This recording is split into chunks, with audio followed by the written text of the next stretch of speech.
Hey guys, tonight we journey back to one of the wettest, hungriest, and muddiest periods in European history, the Great Famine of 1315 to 1317. It's the kind of story where you don't need a villain, just endless rain-rotting crops and a sky so gray, you forget what the sun looked like. You trudge out of your cottage before dawn, feet sinking into soil that's more swamp than field. The barley you planted months ago, it's underwater. The hay you stored for the animals molded, and the oats. Let's just say you're not getting oatmeal anytime soon. Your tunic clings to your shoulders soaked before you even reach the fence line. It's been raining for weeks, no months. Historians still argue whether this was the wettest period of the entire Middle Ages, but nobody debates how disastrous it was.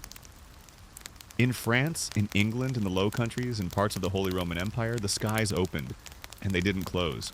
You turn your face up to the drizzle, it's June. It should be warm. Instead, your breath fogs. The wind smells like wet wool and spoiled hay. You pass your neighbor's field or what's left of it. Their plow horse died last week, likely from eating too much moldy straw.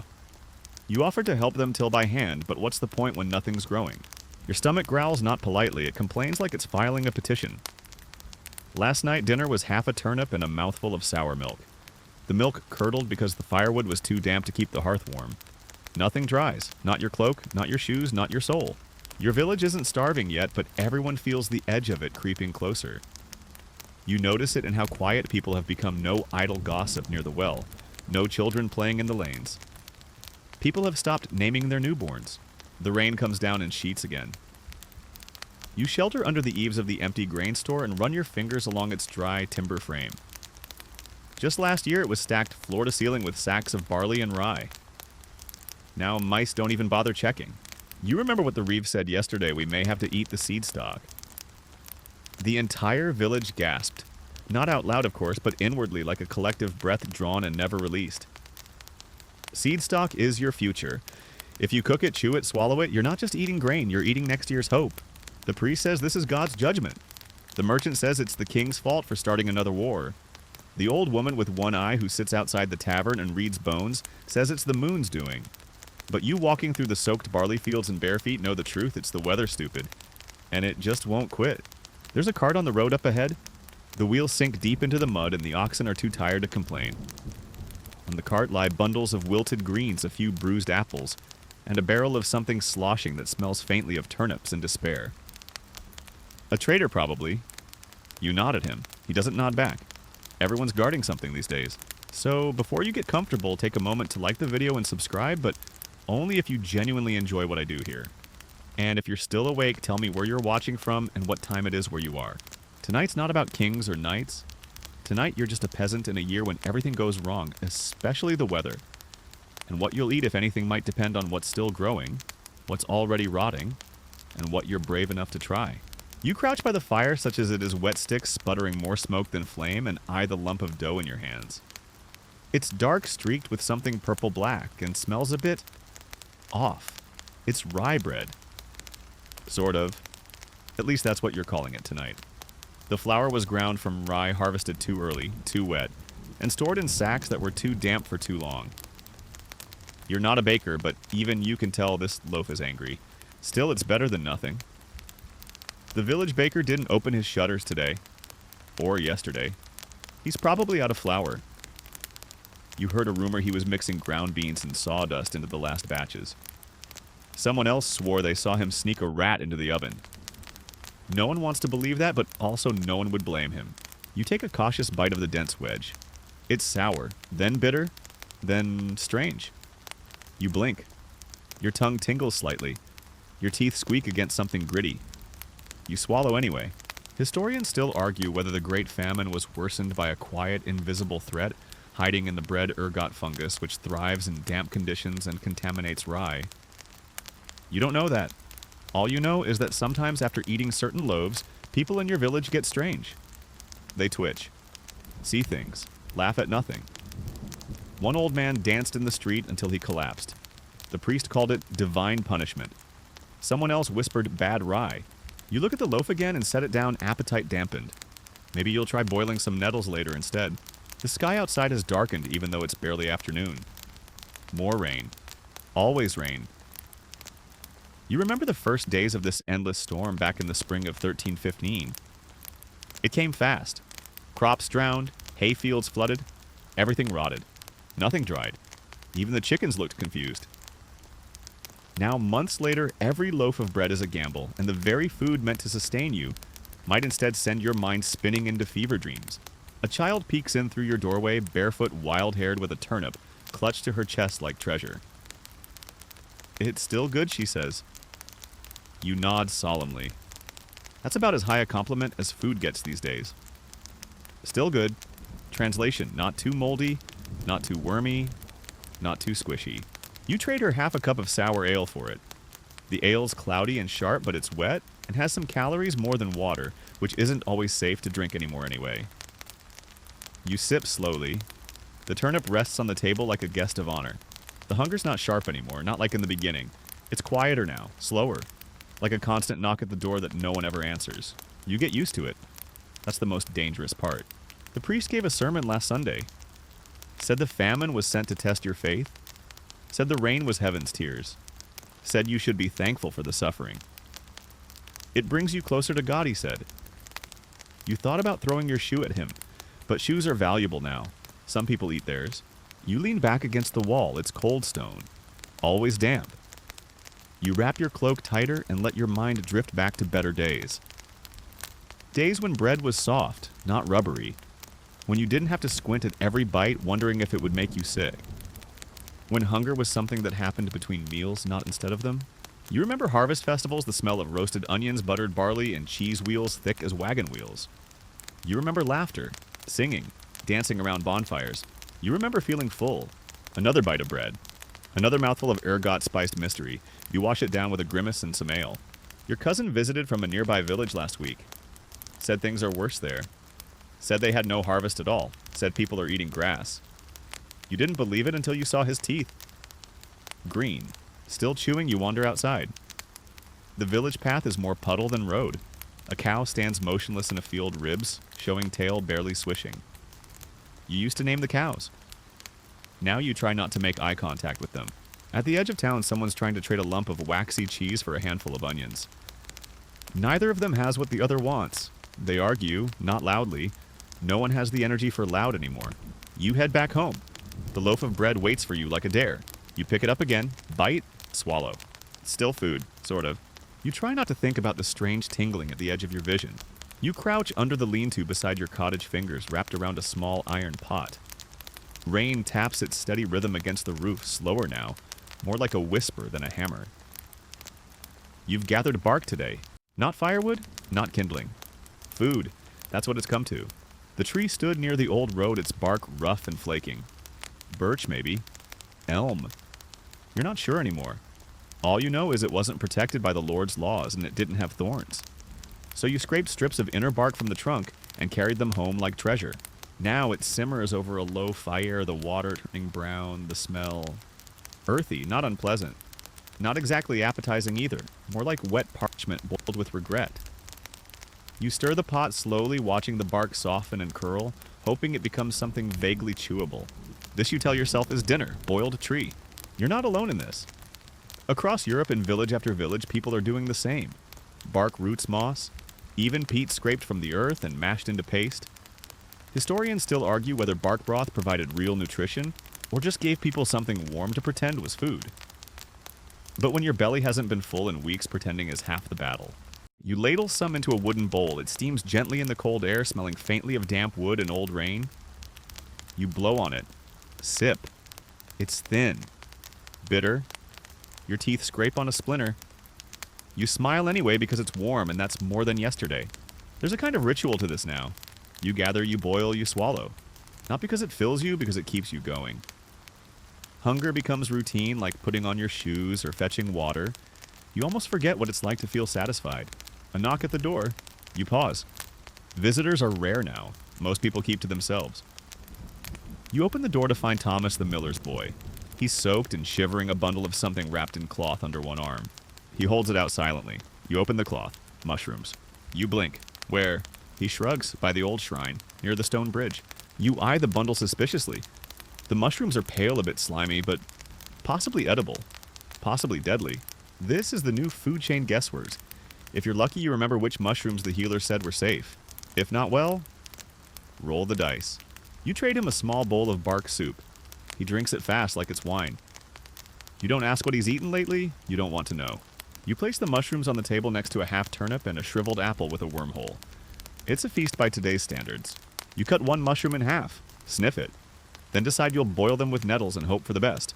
As you slice, you think of the old woman who used to sell herbs near the chapel. She vanished weeks ago. Some say she left, some say she didn't.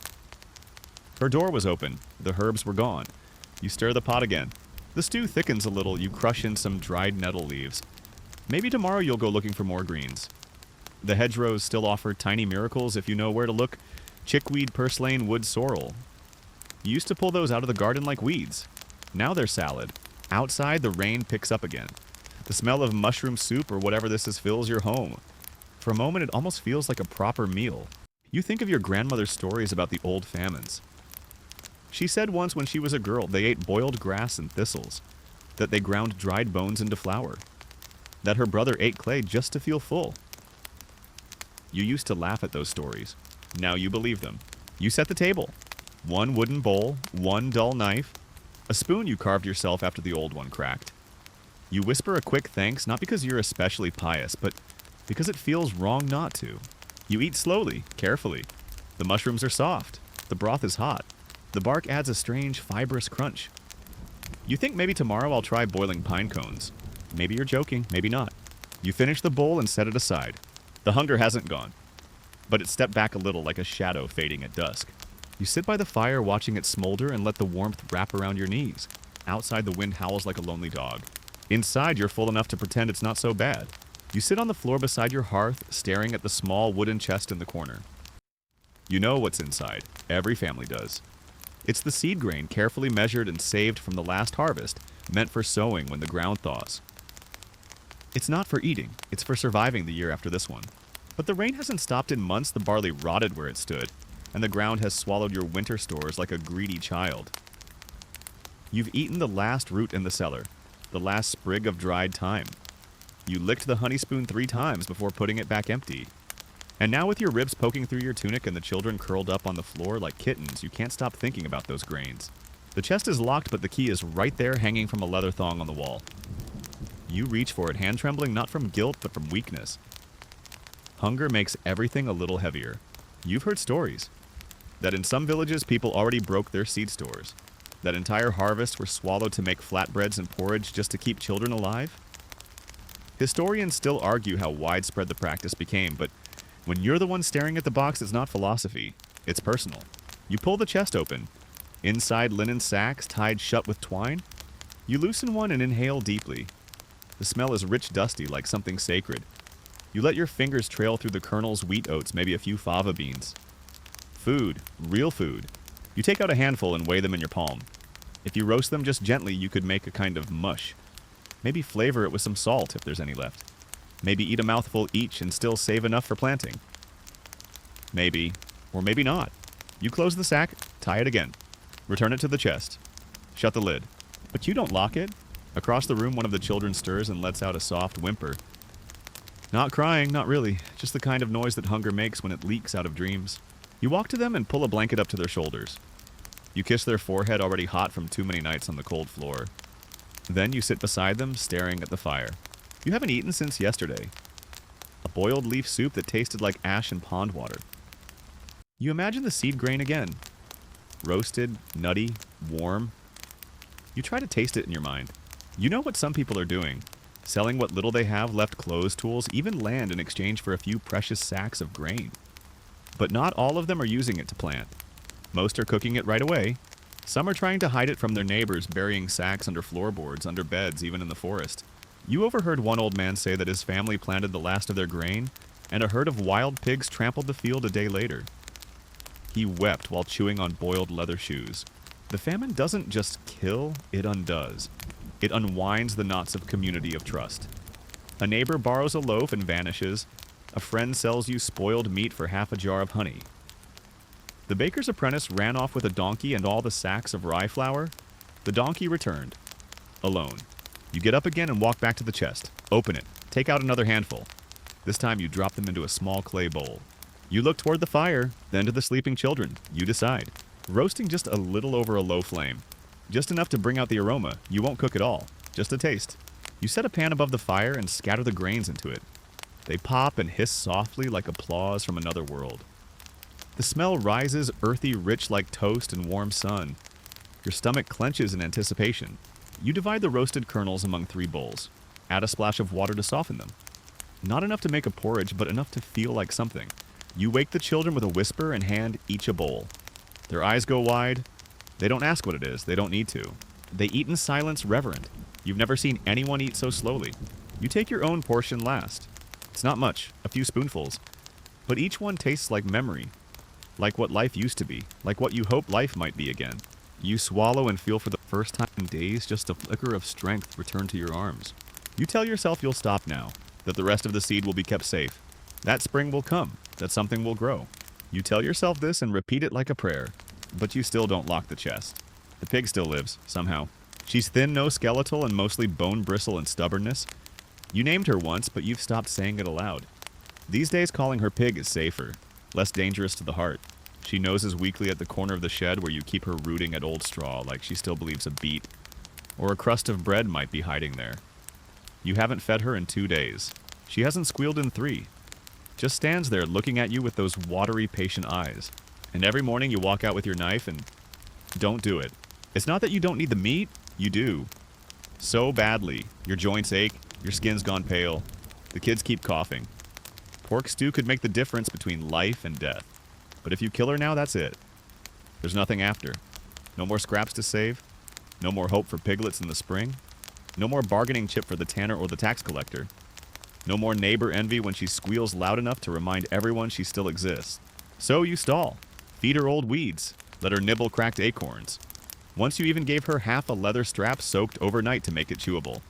She gnawed it happily. You apologized anyway. Historians still argue how widespread livestock preservation efforts were during the famine years. Some families clung to their animals out of desperation. Others slaughtered early hoping to preserve meat through salting or smoking. But most peasants like you didn't have salt or smokehouses, just one half-starved animal and a hard decision. Your neighbor didn't wait. They killed their last goat last week. The smell of roasting meat filled the entire hamlet. For a few hours you hated them. Then you envied them. Then you asked if they had bones left to boil. They did. You shared a pot. The pig watches you now as you bring a bucket of water. You pour it slowly, carefully, trying not to notice how her ribs heave when she drinks. You stroke her ear. It twitches, but she doesn't shy away. You're the last pig in the village, you whisper. She blinks slowly as if to say, I know. You've had dreams. Dreams where you wake to find her gone either dead or missing. In one dream, she sprouts wings and flies away like an angel. In another, she talks to you in your grandmother's voice and tells you to eat more greens. You're aware this is not normal. You shake off the thoughts and gather what little feed you have left, some wilted cabbage leaves and a handful of dried bean husks. You spread them in front of her. She snorts softly and eats. You can hear the children laughing inside weakly over something small and silly. You don't know what. It doesn't matter. Laughter is rare enough now that you don't question it. Once your pig was fat, a prize. People would ask about her when they passed your door. Now they avoid looking, you understand. Looking means remembering. Remembering means wanting. And wanting these days is dangerous. A soft clink behind you, Thomas again. The miller's boy. He stands in the lane with something wrapped in cloth. You nod to him, he nods back. He's brought more mushrooms. Or maybe boiled roots, he doesn't say and you don't ask. Still have your pig, he murmurs. You nod. He scratches behind his ear, you'll need her come spring. You nod again slower. He leaves the bundle, accepts a small pouch of withered herbs in return, and walks away. Inside, you tuck the bundle beside your other meager stores. Dandelion leaves, cracked peas, a spoonful of honey you're saving for someone's birthday or maybe the next fever. Outside, your pig lies down in the straw, not sleeping, not dead. Just conserving energy, like everyone else. You remember how she once chased a child into the road grunting like a beast from a fairy tale? That same child now weighs as much as a sack of rye. Hunger reshapes everything. Still, you keep her alive. Not just because she might save you, but because in a way she's a kind of hope. A four-legged, grunting, muddy hope that snuffles at old weeds and somehow survives. You crouch beside her one last time before going in for the night. Tomorrow, you whisper, we'll find you something better. You say it like a promise, but it's really just a wish. The turnip again. You stare at it as it stares back squat and lumpy on the table, like a rude guest who's overstayed their welcome. Its skin is pale and pockmarked the texture somewhere between wax and shoe leather.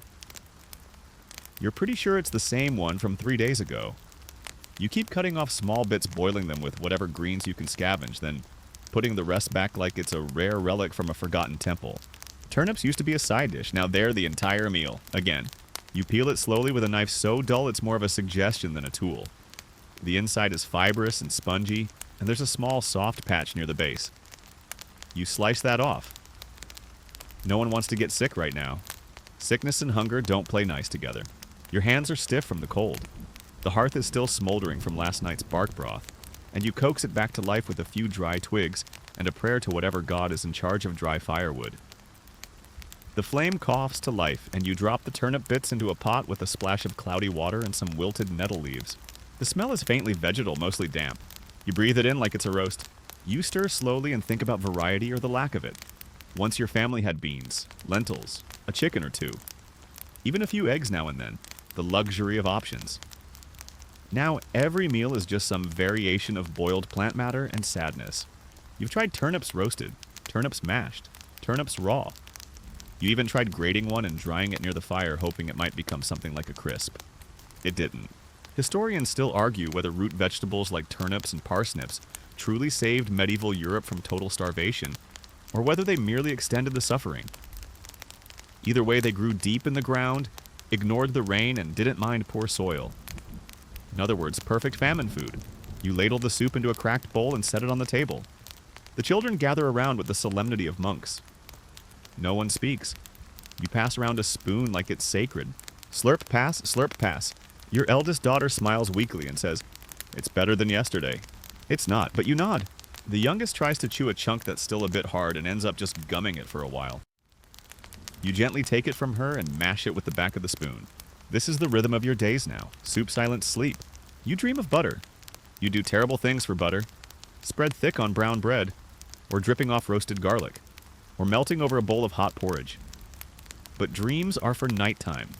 Right now it's time to go looking for more turnips. You grab your basket and cloak and step outside into the cold air. The village gardens have long since been stripped bare, but the communal root pit might still have a few forgotten specimens tucked away under straw. You head there with quiet hope and low expectations. At the pit you find Marta already there. She's holding something in her apron and gives you a tight smile. You nod in greeting. Neither of you says what you're really thinking. If there's only one left who gets it.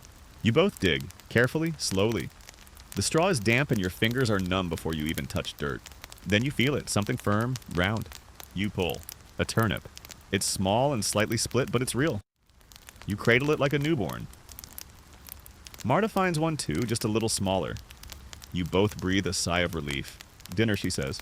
Tomorrow's dinner, you reply. You walk back together, sharing stories about recipes that used to exist. She describes a tart her grandmother once made with turnips and apples and a sprinkle of nutmeg. You describe your father's stew, where turnips were just one part of a glorious, greasy chorus of bacon, onions, and beer. You both pretend that one day those meals might return. At your cottage, the children greet the turnip like a celebrity. They clap. One tries to name it. You stop them gently, no attachments. You peel it and drop it into the pot with the leftovers from lunch. Add some chopped wild greens you foraged from the ditch. A pinch of salt if you can spare it. Maybe tonight's soup will taste different. Maybe. You sit back as it boils and watch the steam curl up toward the rafters like a ghost. You think tomorrow maybe I'll trade for a carrot. One can dream. You pull your cloak tighter around your shoulders and step off the muddy road into the underbrush eyes, darting toward the tree line. The forest isn't just trees anymore, it's a pantry, a pharmacy, and a death sentence depending on your timing and your luck. The royal decree still hangs in your memory as clear as if it were nailed to your door this morning. Poaching is theft. Theft is treason. Treason is death. The forest is the king's. So are the deer, the boars, the rabbits, the trout, the bees, and technically the moss. Everything except the nettles, it seems. But hunger makes you bold and desperate. You move quietly, feet finding dry patches through years of habit. You're not hunting anything big, just something edible. Nuts, snails, maybe a mushroom. Maybe something left behind by a less lucky forager. You're not picky. Beneath the canopy, it's quiet. The rain filters through in fine, misty drips, making everything slick and silver. You kneel near a fallen log and gently lift it. A fat slug slithers across the bark. You wrinkle your nose, but you pinch it up anyway and drop it into your pouch. It's protein. A peasant delicacy? In theory. A few steps farther and you find a scattering of acorns. Most are cracked or hollow, but a handful are firm and full. You pocket them. They'll need to be leached to get the bitterness out, soaked in water for days changed daily, but they'll make a rough paste. Not exactly bread. More like acorn goop. Historians still debate whether it was palatable or just another version of edible suffering. You creep deeper. The forest to you is both home and hazard. You know which branches creak and which moss patches hold water. You also know the gamekeeper sometimes checks snares this way, and if he catches you here, well, let's just say it's been a long time since you saw a fair trial. But others come too. You've seen the tracks, footprints in the mud, small piles of turned over stones. You suspect one of your neighbors is trapping birds? You've thought about doing the same, laying a noose of twine or a spring-loaded branch? But twine is hard to come by now, and if you lose it in the woods, it's gone for good. Instead, you carry a stick and a flat basket, and you keep your eyes low to the ground. You find a patch of chickweed near a stream, and your heart lifts a little. Tender, peppery leaves. Nothing luxurious, but they make the soup feel more like soup and less like flavored water. Then jackpot a small patch of puffball mushrooms, white and round, just as they should be. You nudge one with your toe to make sure it's not already claimed by beetles. Still firm, still dry. You collect 3 and leave the rest. You've heard the stories, some say the spirits of the forest punish greed. Others say taking too much at once makes the forest stop giving at all. Superstition? Probably. But when you rely on roots and mushrooms for dinner, you respect the source. You head back toward the road, slowly retracing your steps. On the way, you pass the half-buried remains of an old boundary marker stone, carved with faded letters, moss clinging to its surface. You once joked that it marked the divide between the king's forest and yours. Now it just feels like a reminder of where you're allowed to be and where you'll pretend you were never seen. At the edge of the woods, you pause and listen. Silence. Good. You emerge into the open and walk fast, heart-pounding basket clutched tight. At home, you unpack your haul onto the table like treasure, a handful of acorns, 3 puffballs, 1 slug, some chickweed, a few nettle sprigs, and a tiny patch of wild thyme. You exhale. Not bad for a morning's work. The children gather around, faces brightening. The slug is met with groans. You laugh softly and promise to mince it small and hide it in stew. You light the fire and the scent of chickweed and thyme rises with the smoke. The mushrooms go in whole. The acorns you'll leach over the next few days, something to look forward to. You even cut off the tiniest slice of pork fat you'd been saving and melt it in the pot. The smell is heavenly. The kids hover near the hearth, hands outstretched to the warmth. You serve them each a bowl and let them eat first. It's a ritual now. You go last every time. You finally sit and take your spoon. The broth is thin but fragrant. The chickweed adds a spark of green. The puffballs have a soft, bready texture. You chew slowly, letting the flavors spread. You don't speak, but inside you feel it, not fullness, but a kind of victory. You didn't die today. You found food where there shouldn't have been any. You defied hunger and law and reason. You fed your family. Tomorrow you'll do it again. You sit cross-legged by the hearth, staring into a pot that bubbles with more hope than ingredients. Today's dinner is what you've started calling stone stew, a peasant's joke that's a little too close to truth. The ingredients? A flat rock, scrubbed clean 3 sprigs of wild herbs, a thimble of oat husks, and a lot of boiling water. You've heard the old folktale about the traveler who tricks villagers into contributing ingredients to a stew that starts with nothing but a stone. Only in your case, no one's coming to add carrots, onions, or chunks of beef. You really are just boiling a rock. It's not completely ridiculous. The stone holds heat and it helps distribute it evenly in the pot. Maybe. Or maybe you're just trying to trick your stomach into thinking something's cooking. Historians still argue whether stone soup was actually a widespread trick used during famine years or just a comforting tale passed around firesides. But you suspect it was both. Stories have power, especially when hunger dulls the edges of reality. You lean over the pot and inhale deeply. Steam rises heavy with the scent of boiled nothingness and the faintest trace of time. The children sit nearby watching like it's a magic show. You don't have the heart to tell them it's mostly theater. One of them asks, is it ready yet? You glance at the water. A few bubbles rise to the surface. The rock shifts slightly with the rolling boil. You nod. Almost. You reach for the last bit of stale crust tucked away in a cloth. It's more mold than bread, so you scrape the fuzzy parts off with a knife and drop it into the pot. The bread soaks up the water, dissolves, slowly thickens the broth. Sort of. It smells better than you expected. At this point, that's enough. Point. You ladle the soup into small bowls. The children accept them solemnly like monks receiving communion. You watch them dip their spoons in and stir looking for vegetables, meat, something. They find nothing, but they eat anyway. You take your own bowl and blow gently across the surface. It's mostly warm water. But there's a strange kind of comfort in it. The steam fogs your face. The thyme dances faintly on your tongue. The bread bits give it some texture. And the rock, you're almost grateful for it. It feels like a stew. The illusion is enough to fool your stomach for a while. You let your mind wander. Once you visited a town fair years ago. There was a stew vendor there ladling out thick, creamy broth full of potatoes and meat topped with parsley. You paid 2 pennies for a bowl and burned your mouth on the first bite. It was the best pain you've ever had. Now you burn your mouth on steam and imagine the rest. The children finish quickly, not full but warmer. One asks if you'll make the same stew tomorrow. You smile. Maybe you say, "You clean the pot, saving the stone. It's yours now. You carry it like a lucky charm, a relic of resilience." Outside it's dark already. The sky hasn't been truly clear in months, but today it only rained for an hour or two. That counts as good weather now. You step outside with the empty pot and rinse it in the barrel. The air smells like mud and wood smoke and faint despair. As you pour out the rinse water, you hear a cart clattering down the lane. That's rare. You move to the shadows just in case. It's a merchant, no more like a scavenger.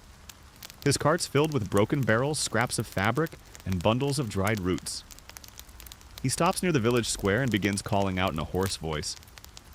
Soup bones, salted lard. Herbs, old bread trade, or coin. You approach slowly, so do others. A cluster of hollow faces in the dusk. You hold up a small bundle, some clean linen you'd been saving for bandages. He eyes it, shrugs, and hands you a pouch. Inside are bones. Old, cracked, mostly marrowless. But they'll flavor tomorrow's water better than your stone. You nod. Thank you. He nods back, already bartering with someone else for a spool of copper wire. You return home with the bones like treasure. The children cheer. You drop them into a bowl of water to soak. Tonight the scent of them will linger, promising something richer tomorrow. Back at the hearth, you cradle the soup stone in your hands. It's warm, smooth, and oddly comforting. You tuck it into a cloth and place it gently on the shelf next to your wooden spoon and the precious handful of acorns still soaking. In a world where most things have been taken from you, you've kept something. A tradition, a ritual, a shared moment around a pot. Even if all that's in it is water, herbs, and imagination. You never liked cheese much. Too rich, too salty, too finicky when left near the fire. It sweated, then sagged, then hardened again like a sulky wheel of stone. But now, staring at the fuzzy lump wrapped in waxy cloth in your lap, you feel something that might be affection. Or reverence. It was hiding at the very back of the larder, tucked beneath a broken clay dish, and 2 shriveled apples no one wanted to admit were rotten. You don't know how it was forgotten. Maybe someone hid it during the early weeks of the famine, and then forgot where. Maybe it's been passed over again and again, too suspicious to eat, too precious to throw away. You peel back the cloth slowly, carefully. The rind is pale gold under a lacy bloom of white-green fuzz. Not fuzzy like a peach. Fuzzy like the back of a wet boot left too long in a damp stable. You sniff. It smells complicated, tangy, sharp, definitely alive, possibly armed. You call the children over, show them the cheese. They eye it like it might blink. One whispers, "Is it safe?" A very good question. Historians still argue whether medieval villagers knew how to tell spoiled cheese from mature cheese, or whether they just ate it and hoped for the best. You've heard both sides of the debate often from the same person in the same breath. All you know is moldy cheese isn't necessarily bad. In fact, sometimes it's how you get better cheese. Still, you scrape off the worst of the mold, trim the edges with a knife, and cut off a sliver. It crumbles, but not entirely. It holds together barely. You pop it into your mouth and wait. The taste is startling. Sharp, salty, a little smoky, and deeply funky. You chew slowly. There's a moment when you're not sure whether it's delicious or dangerous. You swallow. You're still breathing. You smile. You cut another sliver, this one for the children, and pass it over. They sniff. One gags, another dares, the rest follow. Soon the whole family is sitting cross-legged around the fire, eating cheese like it's a royal banquet. The pieces are small, spaced out by careful sips of warm nettle tea. But for a few minutes, no one complains. No one frowns. Someone laughs. It's almost embarrassing how long it's been since that sound echoed in your walls. You tuck what's left of the cheese into a clean cloth and hide it in the darkest corner of the cupboard. You won't forget it this time. Later that night, someone down the lane begins to cough. You recognize the rhythm? It's bad. The old man who used to keep goats. You remember his wife died last month. They tried feeding her broth made from boiled bones and burned garlic. It didn't help. You toss another log on the fire. The warmth spreads, but it doesn't chase away the weight that settles on your shoulders. You think about what it means to have a food that might make someone sick and still decide to eat it anyway. That's where you are now. The line between nourishment and danger has blurred into something soft and mottled, and a little sour. You remember how just a year ago cheese was something you traded? A wedge of cheddar for a half day of labor? A chunk of curd for a handful of eggs? Now it's more valuable than silver. At least cheese fills you. Silver just glints. The kids are asleep now, curled in a tangle of limbs and blankets. Their bellies are not full exactly, but not screaming either. That's enough. You sit by the fire, turning the knife slowly in your hand. You think about food a lot these days. Not just what you'll find or cook, but what you'll risk. Is a moldy wheel of cheese worth the gamble? Tonight you say yes. Tomorrow you'll find out. You lean back against the wall and let your eyes close. The taste of cheese still lingers faintly on your tongue. Sharp, bold, unexpected. Like a memory that fought its way out of the past and into your hands. You wake early to the sound of hooves on wet stone and the low rumble of a wooden cart. You rub the sleep from your eyes and peer out the window. A wagon is coming down the lane, one of the big ones pulled by 2 oxen, and flanked by men in dark cloaks with stern faces. They aren't villagers, their boots are too clean. You know what this is. It's the Lord's tithe cart. You pull your cloak tight and slip outside, walking slowly toward the village square, where others are already gathering. No one speaks. It's always like this on tithe day quiet tents, full of the kind of silence that makes your ears ring. The cart lurches to a stop and the steward dismounts. His hat is wide-brimmed, his beard trimmed in the style of someone who doesn't plant things for a living. He unrolls a scroll and begins reading off names. One by one, villagers approach and offer what they have. A bundle of firewood, a cracked pot of butter, 2 eggs, a small pouch of dried herbs, and always grain if they have any left. You watch Marta from down the lane offer half a sack of oats. The steward inspects it and nods. She steps back without a word. Then it's your turn. You step forward and place a small linen pouch into his gloved hands. It's all you could spare, a handful of ground rye mixed with dried nettle to make it stretch. Barely a loaf's worth. He weighs it, frowns. This is light, he says. You meet his eyes? It's all I have. He stares at you a moment longer. Then to your surprise, he nods and marks your name from the scroll. You exhale. The tithe system was supposed to ensure fairness, community responsibility. Everyone contributes, the church supports the poor, and the harvest flows upward toward the manor. But this year, with no harvest, the whole thing feels like theater, badly acted and poorly costumed. Historians still argue whether the tithe system during famines became more lenient or crueler. Some records show tax relief, others show harsh crackdowns. But what they don't show are the quiet exchanges of glances between villagers, the way someone slips an extra egg into a friend's basket after the steward turns away. The cart finishes its rounds. It's not full, not even close.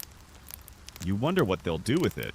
Feed the manor staff, stock the Lord's cellar, trade it at the next town over for wine and spices. You push the thought away, it doesn't matter.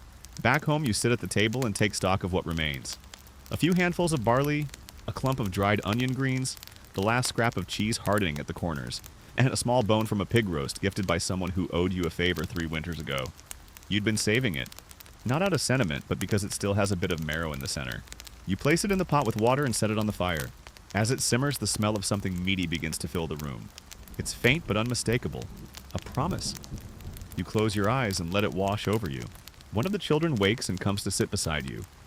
He doesn't ask what's cooking, he just leans his head on your shoulder. You serve the soup in small bowls, mostly hot water and herbs, but with a richness that wasn't there yesterday. The bone did its job. You suck on it after the soup's gone just to taste what's left. A sliver of fat, a whisper of meat. You wrap the bone in cloth and return it to the shelf. It has more to give. Maybe 1 or 2 more pots if you're careful. Outside, the tithe cart creaks away toward the manor house wheels, leaving deep ruts in the wet earth. A crow follows, circling lazily. You wonder if the steward eats better than you. Probably. You wonder if he knows what he took today. Probably not. You wonder if it matters. It does, but not right now. Right now the children are fed. The hearth is warm. And the bone is back in its place, waiting for another day. You sit outside your cottage, knees drawn to your chest, watching smoke curl up from the neighbor's chimney. It smells shockingly like eggs. Real eggs.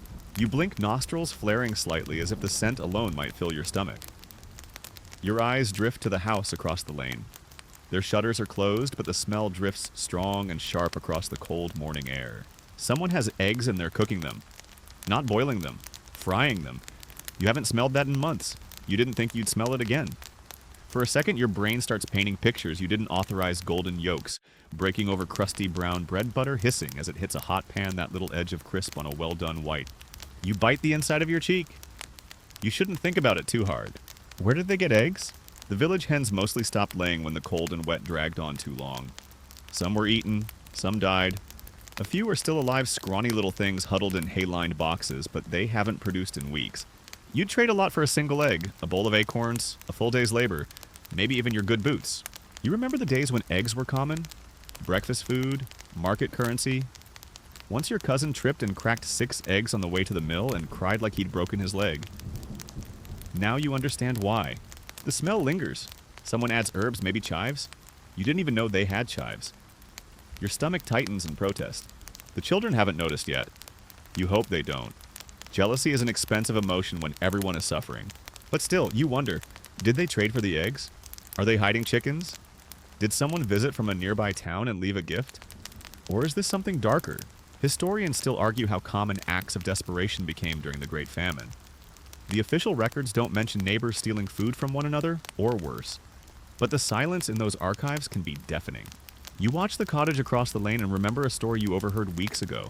A traveling priest speaking about a town where someone had been caught baking bread with flour mixed with powdered bone.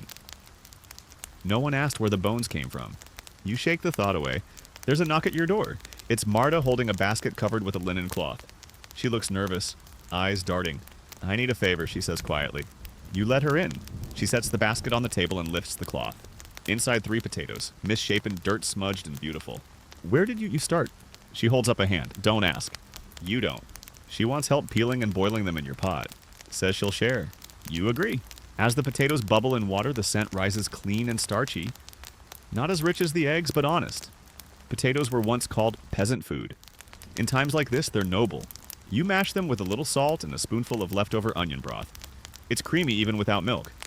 You serve half to Marta and the rest to your family. One of the children claps. You glance again out the window at the neighbor's house. The shutters are still closed. The smell of eggs has faded. But something lingers. Marta notices your stare. I heard she says they've got something hidden, smoked meat, maybe more. You raise your eyebrows. She leans in.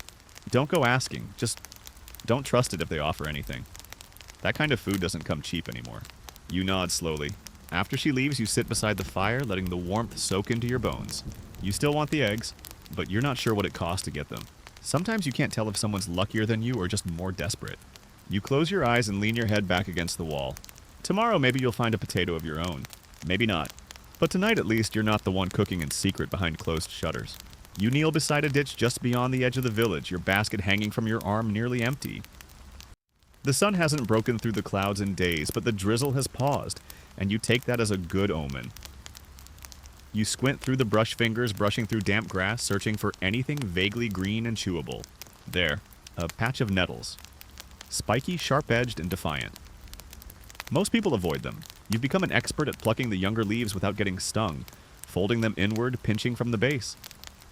The trick is speed and confidence, like most things in life. You fill the bottom of the basket with nettles, then keep moving. A few paces farther and you spot sorrel, its heart-shaped leaves peeking through the undergrowth. Sour, lemony, surprisingly fresh tasting if you don't mind the occasional grit.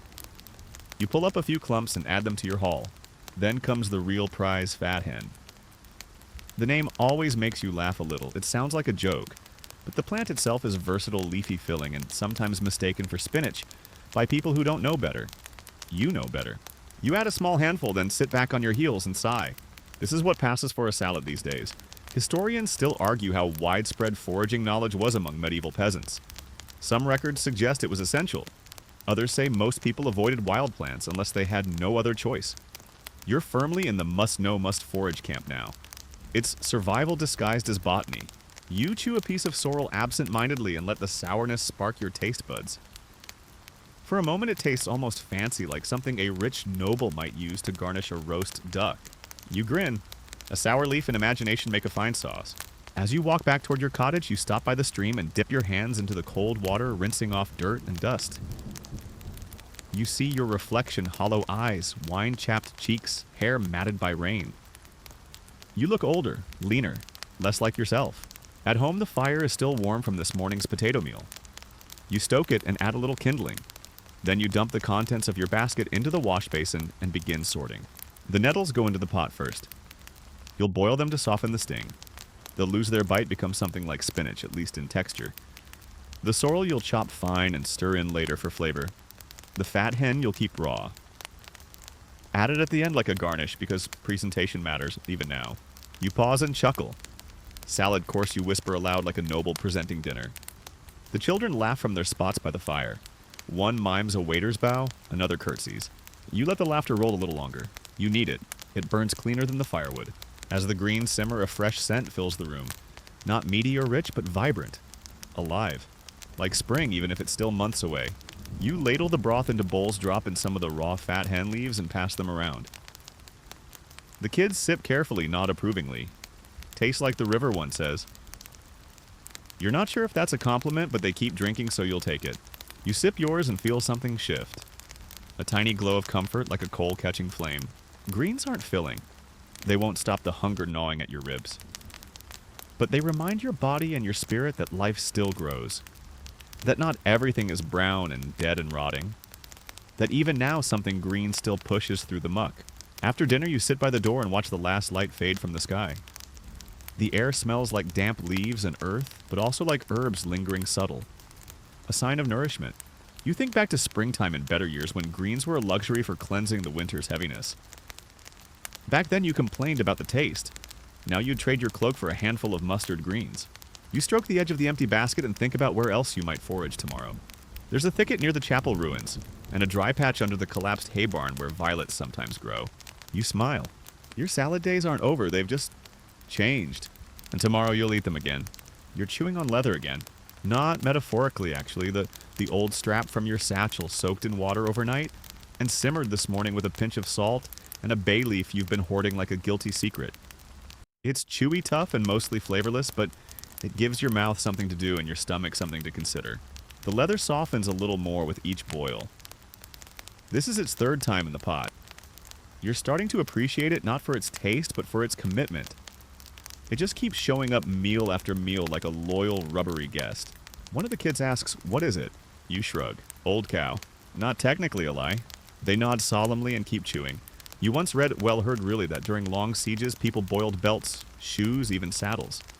That they scraped glue from the backs of old manuscripts to make broth.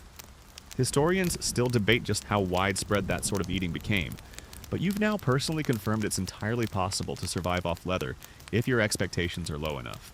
You poke at the pot and wonder how many more times you can reuse this strap. Maybe twice, maybe 3. You imagine someday holding a frayed translucent loop and whispering, "Thank you for your service," before tossing it in the fire like a hero at rest. You turn back toward the cottage. The shelves are bare, of course, except for a small cup of vinegar, a pinch of coarse salt, and a jar containing what you hope is honey and not candle wax. You sniff it.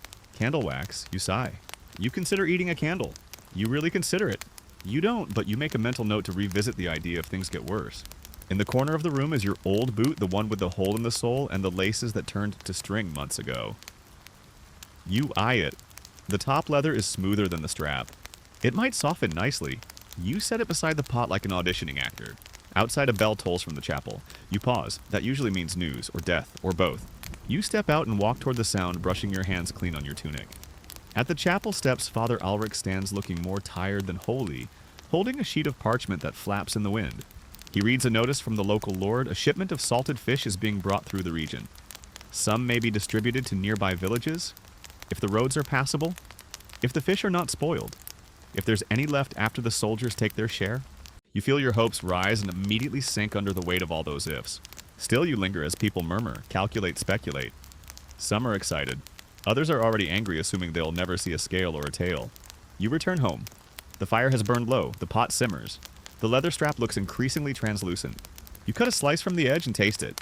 It's chewy, again, as always. But this time you dip it in vinegar. Just a little.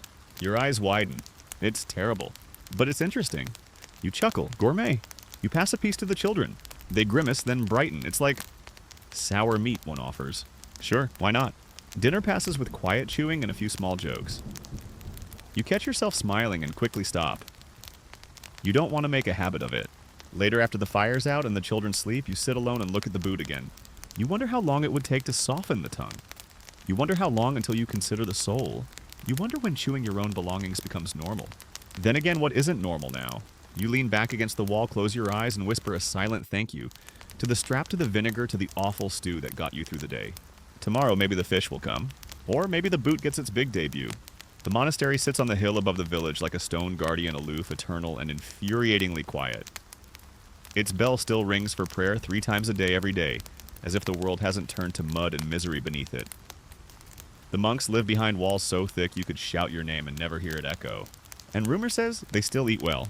You've never seen it yourself, but the whispers never stop. They've got barley, someone claims. They have bees, says another. I heard they've got cheese wheels stacked like cartwheels in a cellar under the chapel.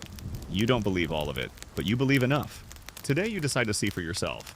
You don't go to beg, you go to pray. At least that's what you tell yourself as you trudge up the hill in the drizzle, head bowed, hands clasped. Everyone's religious in a famine. The path is steep and slick with moss. You slip once, curse once, apologize to no one in particular, and keep going. At the gate, a monk opens a small wooden door and peers out. He's round-faced and sleepy-looking with eyes that say, "I've seen worse," and a mouth that doesn't open often. "I come to pray," you murmur. He nods once, opens the gate. Inside, the courtyard is eerily tidy. The stones are swept. The herb beds are pruned. You smell lavender, actual lavender. He leads you to the chapel, points to a bench, then leaves. You sit quietly staring at the altar. Carved wood, beeswax candles, a loaf of actual bread near the font part of the Eucharist, maybe. You imagine snatching it and running. You also imagine being caught and excommunicated and possibly hung. So you sit. The air inside is warm, smells like wax and rosemary. You close your eyes. Eventually, the same monk returns. He carries a bowl. You blink. He hands it to you without a word. Inside, thick barley stew speckled with lentils, turnip, a hint of garlic. You blink again, unsure whether this is charity or a test. You whisper thank you and eat slowly. It's hot, hearty, savory. You almost cry. He watches you from a few paces away, not judging, just observing. When the bowl is empty, you hand it back. "Bless you," you whisper again. He nods. As you leave, he doesn't speak. He closes the door behind you and the latch clicks like the turning of a page. You walk home in silence, the weight of warm stew still in your belly. It's not full, but it's satisfying. A rare thing these days. Back in the village, someone asks where you went. You say to pray. They nod knowingly. Historians still debate how charitable monastic communities were during the Great Famine. Some accounts describe monks opening their gates, distributing bread, offering shelter. Others depict locked doors and empty chapels.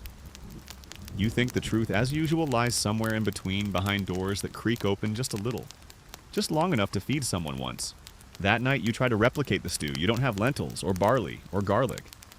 But you have water and the memory of flavor. You chop some greens, stir in dried herbs, and tell the children, "This is monastery stew." They slurp it with reverence. Even if it doesn't taste the same, it tastes better. Because it carries the idea of kindness. And sometimes that's enough. You lie awake, listening to the wind howl through the cracks in your walls, its voice high and warbling like a ghost trying to hum a hymn. Sleep doesn't come easily these nights, not on an empty stomach, and not when each creak outside might be a traveler. Or worse, a stranger. A knock comes just after midnight. 3 sharp raps. You sit up slowly. Reach for the dull knife beside your cot, not because you expect to use it, but because holding it makes you feel braver. You open the door just enough to see a figure standing in the drizzle wrapped in a tattered cloak face, hidden under a sagging hood. Rain drips off their shoulders like they brought the storm with them. "I'm just passing through," they say softly. "I have nothing to trade but a story, and maybe a recipe." You blink. Of all the things you expected to hear at midnight during a famine that wasn't on the list. You open the door. They step inside and stand near the fire, hands stretched out toward the glowing embers. Their skin is pale, fingers thin. They look hungry, of course, but not dying. Not yet. "I came from the north," they say. "Village gone, too wet, too cold, too empty." You nod. You've heard it before. They pull a small bundle from their cloak, unwrap it slowly. Inside, dried fish. You inhale sharply. The children, now roused, sit up with wide eyes. "I salted it myself," the stranger says. "Caught in a flooded stream. Used what little I had left to keep it good." You can't believe it. Fish, salted, real. The stranger sets it gently on the table and looks up. "If I share it, will you share your fire and your company?" You nod again, too stunned to speak. You place a pot over the flame and fill it with water. The stranger takes out a few pinches of dried wild garlic and something that might be fennel.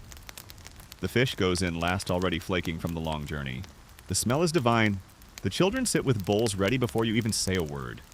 You ladle out thin stew, mostly broth, but with actual flavor.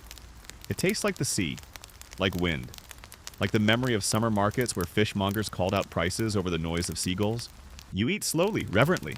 The stranger eats with closed eyes like someone tasting a dream. Afterward, they speak again. There's more like me, they say. Moving from place to place, looking for dry ground, looking for people. Most villages are bones now, but yours still has breath. You glance at the children sleeping now with full bellies for the first time in days. You think of Marta's potatoes, the monastery stew, the vinegary leather strap, the seed grain you haven't eaten. Yet, the stranger wraps the empty cloth and stands. I'll go before morning, stay no more than one night in any place. You offer them the last heel of your bread. It's hard, but it's bread. They take it nodding. Thank you. You ask one final question. Where will you go next? They shrug. Wherever the sky breaks first. Then they're gone. The wind picks up again. You close the door and sit beside the hearth. The fishy scent still lingers, an echo of generosity in the middle of scarcity. Historians often overlook the quiet travelers of famine years, not soldiers, not merchants. Just people like you drifting hungry, clinging to what they know. Sometimes they carried news, sometimes they carried sickness. Sometimes, as tonight, they carried food. And maybe something else too. Hope. You add a few sticks to the fire. Watch the flames catch. You think tomorrow you'll check the stream. Maybe there are fish after all. You wake to the clatter of wooden wheels on stone and the unmistakable sound of meat being roasted. Real meat. Spit roasted, basted, dripping something so fragrant, it punches through the damp morning like a trumpet blast. You throw on your cloak and step outside. The cart is there just past the village, well flanked by a pair of servants in the Lord's livery blue and gold with muddy hems. Atop the cart, a roasted pig turns slowly glistening and steaming in the morning chill. The scent alone could wake the dead. The pig is for the manor, obviously, not for you. But the leftovers, the bones, the gristle and skin. Sometimes if you're lucky or fast, you might get something. Anything. Villagers gather like moths. No one speaks, not really. There's too much shame in the hunger, too much knowing. The servants begin handing out what they don't want. Bones stripped of meat hunks of fat clinging to the rind, the occasional knob of cartilage. You wait in line trying not to drool. You count the people ahead of you. 12, maybe 13. When it's your turn, the servant doesn't even look at you. Just drops a pale chunk of pork shoulder skin still with a little meat tucked under it into your outstretched hands. You whisper thanks though, he's already moved on. You head home quickly, hands clutching the warm treasure like it might vanish if you blink. Inside, the children are stirring. Their noses twitch. You drop the meat into a pot with water toss and some wild greens and let it simmer. The smell fills every corner of the cottage. It's rich, fatty. It smells like celebration. It smells like not dying today. You take your time preparing the broth, letting it thicken slowly. You scrape off the top layer of fat and save it in a little jar. You'll need it later maybe for frying a bit of turnip, or adding richness to soup made of mostly weeds. You ladle out the stew into bowls, small portions measured carefully. You make sure everyone gets some of the meat, even yourself. It's chewy, yes, and unevenly cooked. But it's glorious. Every bite is like memory flooding in of feasts long past, of family gatherings, of market days where roasted meat turned on spits while music played. You eat in silence broken only by soft hums of pleasure. Later, you pick the bone clean. Not just meat marrow. You crack it open with a stone and scoop out the jelly with the back of a spoon. You mix it with herbs, mash it into a thick paste, and smear it on bread that's more mold than grain. It's delicious. Historians still argue whether famine created new recipes or just stripped old ones to their barest essentials. What's the line between cuisine and desperation? Between bone marrow toast and survival glue? You smile. In your case, it's both. When the children nap, you take the leftover rind and hang it above the hearth to dry. Later, you might boil it again or grind it into a powder to mix with porridge. Nothing is wasted. Not anymore. As the sun lowers, you step outside and watch the cart vanish into the woods heading back toward the manor house. It leaves nothing behind but deep ruts in the road and the oily perfume of meat clinging to the air. You wonder what the Lord ate today. Probably a haunch, maybe two, maybe with wine. You shrug. You'll take your bowl of skin soup over nothing any day. Tomorrow you plan to ask the blacksmith's widow if she still has that bone grinder. Maybe you can swap her something dried greens or one of your bark straps or even just a promise of help when her thatch roof caves in again. You hum softly as you walk back inside. It's not a song you recognize, just something your mouth made up to match your steps. For now, you're full. Not just your stomach. Something else, too. Pride, maybe. Or the dangerous cousin of pride hope. You hold a clay mug of beer between both hands, warming your fingers more than your belly. The liquid inside is cloudy and bitter, barely more than soggy grain water. Still, it fizzes faintly, and that alone makes it feel like a little luxury. You sip. It's not good exactly. It's thin and sour with a grassy aftertaste like someone brewed hay and forgot the hops. But it has a few calories, and after a second mug, it takes the edge off the gnawing pit in your gut. Not satisfaction, mind you, just dullness, like padding over a bruise. The tavern, if you can still call it that, is a shadow of its former self. No roasted meats turning on spits. No wheel of cheese behind the bar. Just a few wilted rushes on the floor, 2 benches, and a barkeep who looks as hungry as his customers. You glance around. 5 other villagers sit scattered in silence, each nursing a mug like it's the last candle in a storm. Someone coughs.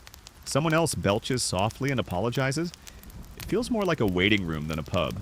The barkeep offers you a refill. You hesitate, then nod. You've saved a little from selling firewood this week. Not much, but enough for another mug. Not enough for food. Bitter batch, he warns as he pours. I've had worse, you say, and you have. Historians still argue whether beer consumption went up or down during the Great Famine. Some believe brewing suffered alongside agriculture. Others suggest beer replaced unsafe drinking water and acted as a mild meal substitute. You don't know which side is right, but you know this beer doesn't lie. It fills your gut, makes your head fuzzy, and briefly silences the constant mental arithmetic of how many meals until we run out again. Back home, there's sour milk sitting on the table.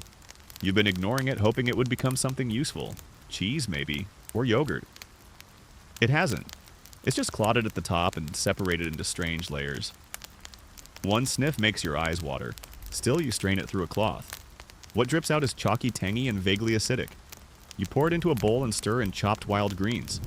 Maybe if you don't chew too long, it'll go down easier. You set a bowl of the sour mixture in front of each child. They sniff it cautiously. One prods it with a finger. What is it, she asks. Creamy green soup, you say with a straight face. They raise their eyebrows but take a bite. No one smiles, but no one cries either. After dinner, you let them chew small bits of charcoal, just a little. The soft flakes from the fire's edge. A strange ritual you picked up from an old woman years ago.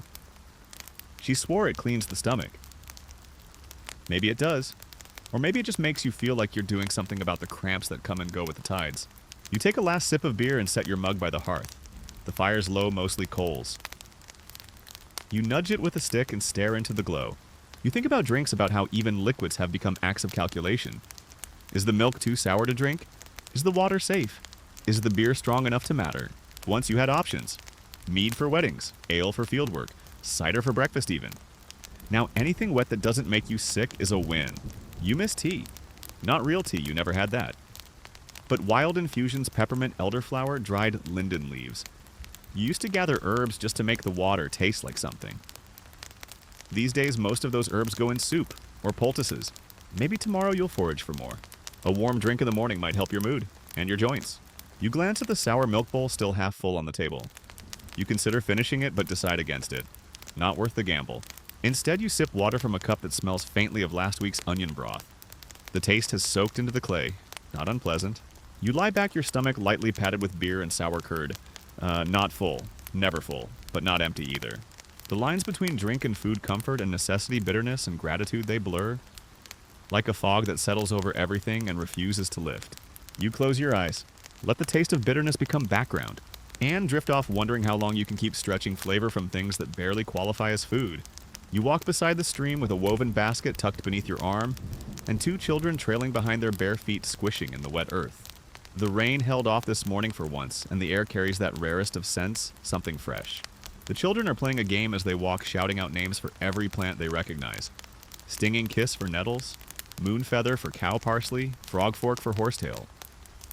You smile but say nothing. You want them to keep playing even if they're only half right. It's foraging time again. Another round of plucking weeds from the earth, this time near the stream, where things still grow green despite the gloom. You kneel by a patch of chickweed and begin snipping leaves gently into your basket. It's soft, mild, and tender. You can eat it raw, but you'll probably boil it. Everything seems to end in the pot these days. The youngest points to a clump of berries nestled beneath a bush, red, round, and inviting. No, you say quickly, too early and too shiny. They pout but nod. You've learned the hard way not to trust bright berries. A neighbor's child ate some last month and didn't speak again. Not for days, not ever, some say. Historians still argue how widespread poisoning from foraged foods was during famines like this. How often hunger clouded judgment, and how many children paid the price. You move upstream past a bend where wild mint grows. You crush a leaf between your fingers. It smells cool clean, almost happy. You pluck a few stems and tuck them in the basket. It'll flavor tonight's soup, or at least distract your mouth from how watery it is. The kids splash in the shallows, giggling. For a moment it feels like a summer day, like normal life if you squint hard enough. But then you hear it. A sharp cry. You turn. The oldest is bent over holding the youngest, who's doubled up on the ground, mouth open in a silent scream. The empty berry stems still clutched in their hand. You run, scoop them up, press fingers to lips, check their eyes, breath pulse your own heart pounding like a drum in your ears. They're still breathing, still conscious, just sick. Violently suddenly. You carry them home as the other child trails behind in silence. At the cottage, you crush charcoal into powder and mix it with water. You spoon it into the little one's mouth, slowly, gently whispering, begging. They drink. They retch. You hold a bucket while they vomit and cry and shake. The hours crawl by. You boil mint leaves and make a paste with clay and wild fennel. You press it against their stomach and hold them close by the fire, rocking until your arms go numb. Eventually, miraculously, the breathing steadies. The cries fade to whimpers, and finally sleep. You sit there exhausted, watching the chest rise and fall and feel something tighten in your throat. Not just fear, not just relief, guilt. Because it could have happened to any of them, to you. Because you saw berries and thought poison, but they saw berries and thought fruit. And how could you blame them? They're children. They're starving. You stay up all night. You can't sleep. The other child sits with you silent. You hold hands in the dark. By morning, your smallest one stirs, opens their eyes, and whispers, "Sorry." You almost laugh or cry, maybe both. You promise it's okay. You promise you'll be more careful. You promise. You boil nettles and mint and make a thin green soup. You spoon feed it one drop at a time. You blow on each bite. You sing softly just to fill the quiet. The danger has passed. This time, you write a new rule in your mind: no berries. No matter how sweet they look, not this year. And when you return to the stream, it will be without games. The foraging will still happen, but the play is over. You light a candle for the dead. It's not something you do every day, not because there aren't enough to honor, but because candles are hard to come by now. This one's a stub melted into a small clay saucer wick, already blackened. You light it anyway, holding the flame until it catches the smoke, curling in lazy spirals toward the rafters. Someone died last night, you don't know who, but you heard the wailing. Not loud, not dramatic. Just the low, drawn-out keening that filters through walls and across muddy lanes like the echo of an empty stomach. Another soul gone, another bowl not needed. You place the candle near the hearth and whisper a quiet prayer. Not one from the priest's sermons. One your grandmother taught you, something older with the rhythm of footsteps and lullabies. Something that doesn't ask for miracles, only rest. The children stay quiet today. They seem to understand. You prepare a simple meal: dried leaves steeped in water, a few slivers of onion, the rind from last week's cheese. You serve it in silence, and they eat without asking what it is. Afterward, you set out a small board and arrange a few scraps, the last bit of old bread, a slice of dried apple, 2 boiled weeds, and a little vinegar in a cracked bowl. It's not a feast, but it looks like one. You call it a feast for the dead. It's not for eating. It's for remembering. The custom varies depending on who you ask. Some say you should bury the food under a tree. Others say leave it near the hearth so the dead can warm themselves. Your family always left the food near the door so the soul could pass by, take what they needed, and move on. You do the same. You place it on the doorstep and step back, watching it through the cracked wood of the shutters. No one takes it, not at first. But you feel the absence, like a breath leaving a room. Historians often overlook this part, the way communities used food not just to survive, but to grieve. The way rituals kept shape when everything else collapsed. Bread for remembrance, salt for sorrow, herbs for purification. Even when there was barely enough for the living, a little was set aside for the dead. Later, a knock at the door. You open it to find no one there, just the empty plate. The food is gone. You don't ask. You bring the plate inside and wash it slowly. Let the warm water soothe your hands. You dry it with a cloth and set it back on the shelf. The fire burns low. You stir the embers and sit near them, drawing your knees up to your chest. You think about all the faces that aren't here anymore. Neighbors, friends, people you waved to near the well. You don't know where they went, not all of them. Some walked away and never returned. Some faded in their beds. Some simply disappeared. There's no tally, no carved list, just the quiet subtraction of souls. The village feels smaller, not just in numbers, in sound, in breath, in weight. You look at your children and wonder what they will remember. Not the hunger, perhaps, or not only that, but the candle, the plate by the door, the soup that tasted like onion water but was served with a smile. The way you still said wash your hands even when there was no soap. You close your eyes. You think of your grandmother again, her voice low and sure. You feed the dead, she once said, because one day they'll feed you in return. You didn't ask what she meant then. You think you understand now. You add a few more sticks to the fire. You say one more name aloud, a name no one else remembers, and let the candle burn until it's just a golden puddle of wax and warmth. You walk to the communal oven with an empty basket. It used to be a loud place, the oven, you mean. Once a week, maybe twice, the villagers would gather there, each family bringing their loaves wrapped in cloth, or their pies in heavy pans with names carved on the lids. There was shouting, laughter, flour everywhere. Children darted between legs. Someone always burned something. Today it's silent. You pass by the old stone archway and the chimney is cold. No smoke, no ash smell, no clatter of baking tools or snapping firewood. Just the slow decay of disuse, a cracked door, a spiderweb across the hearth, a pigeon's feather stuck in the ash trap. You open the iron door and peer inside. Empty. You close it again gently. You didn't expect bread, you just wanted to check. Out of habit maybe, out of something deeper. A need to believe that warmth and crust and that golden scent might someday return. You sit on the low wall outside and set down your basket. It holds almost nothing, 2 old apples more bruised than fruit, and a small bundle of dried greens you had hoped to trade. But there's no one here. You lean back and let the stone warm your spine. The sun has returned, briefly poking through the endless clouds, and the light feels deliberate. Not just weather, a gesture. You remember the last time the oven was truly alive. A wedding? A summer day? Someone brought barley cakes spiced with caraway and the smell stayed on your clothes for hours. You remember holding a steaming roll in your hand and biting into it like it was your birthright. That feels like someone else's life now.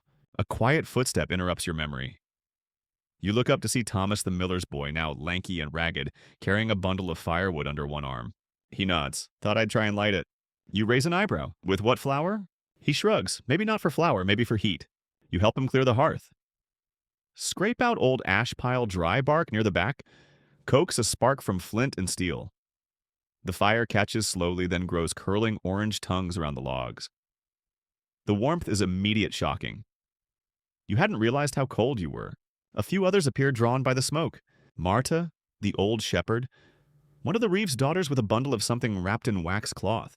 Someone says just to warm hands. Someone else murmurs, maybe I have a crust to toast. And so it begins again, not with loaves, but with hands held out to fire and memories rekindled in warmth. You unwrap one of your apples and slice it thin. The pieces go on a flat stone near the flame. They hiss. Steam. The smell rises, sweet, sharp, comforting. Someone offers a pinch of salt. Someone else adds crushed dried herbs. Together you build a meal, not much, but a shared one. Historians rarely mention the communal oven in times of famine. The records talk of harvests and grain shortages, not the stone mouth at the center of the village where warmth and stories once lived. But you think maybe this gathering, this heat, this stubborn insistence on presence matters more than the numbers. You lean in closer and feel your cheeks flush. The fire crackles. Someone starts humming. You close your eyes and let the sound, the warmth, the scent of toasted apple fill the spaces inside you that hunger hasn't taken. Not everything is gone. Not yet. You spot him long before he reaches the village, a traveler walking with slow, heavy steps along the rutted path, bent beneath the weight of a bulging sack. He wears a cloak patched with more colors than a prayer quilt, and from this distance he looks like a bundle of rags tied together with twine. But what catches your attention most is the glint of something white in his hand. Salt. You step out to the edge of the road just as others begin to notice. Faces peer from doorways. Doors creak open. Children hover behind their mothers' skirts, eyes wide. The traveler stops in the village square. He sets his sack down with a grunt and stretches like a man who's carried the whole world across his shoulders. I've got salt, he says. Clean salt. Good salt. From the coast. You believe him. You can smell it. That sharp, briny tang that hits your nose like wind off a stormy sea. Salt hasn't been seen in the village for weeks, not in any real quantity. Not since the last merchant cart skipped your road entirely and disappeared down the southern pass. You walk closer, heart already racing. Not from excitement. From nerves. He spreads out a cloth and places 3 neat pouches of salt in the center. Next to them, a bundle of smoked roots, a chunk of something wrapped in waxed hide. You dare to hope it's butter, and a cluster of dried mushrooms, knobbly and dark. I don't take coin, he says. Trade only. Of course, money means little now. But trade that's sacred. That's binding. That's desperate. What do you want, someone asks? He smiles. Depends. And thus begins the oldest ritual, the barter. You offer a bundle of dried greens carefully tied with twine. He barely glances at it. Got herbs, he says. You offer beeswax candles, just two. He raises an eyebrow. Useful, he mutters. Still not enough. Someone else offers a hat, a clean blanket, a set of copper buttons. He accepts the blanket and hands over a twist of salt in return. You reach into your basket and pull out a bundle wrapped in linen, a dried pig's ear, smoked and stored, since the day you chose not to slaughter the last of your livestock. You've been saving it for a special meal or a dire moment. Maybe this is both. He inspects it, sniffs, nods, deal. He hands you a pouch of salt. It's small enough for a handful of meals, maybe a week's worth if you stretch it, but it feels like gold, like treasure. Back home, you open it slowly.